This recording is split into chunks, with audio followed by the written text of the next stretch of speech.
Finally, tonight, it was exactly 20 years ago the world lost an icon. Today, the tributes and remembrances came pouring in for Princess Diana, the beloved British royal who is still 2 decades after her death, the very epitome of grace and compassion to so many.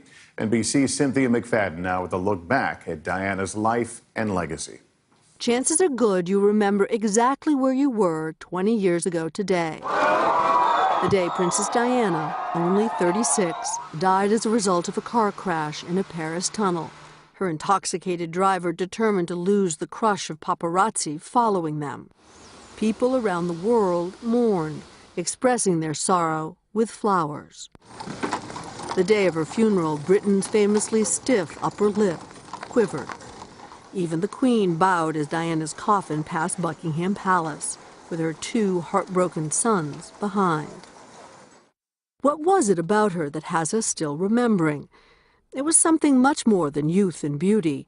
It was, perhaps, her vulnerability, her big heart, her impulsiveness.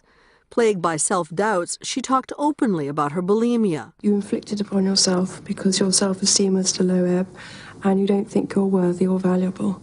She was bigger than life, while so very much like life, complicated, both joyful and wounded, reflected in her trip to a lover's bench, alone.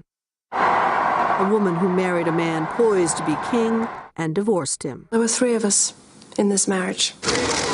A devoted mother who tried to give her sons the pleasures of an ordinary childhood, despite the duties that lay ahead of them. Who can forget her trips to the minefields, or to comfort those others shunned? AIDS orphans, the homeless. Her loving touch changed the British monarchy.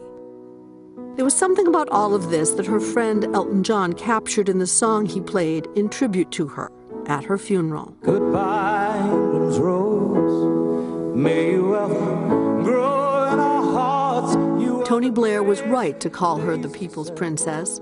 20 years later, she still is.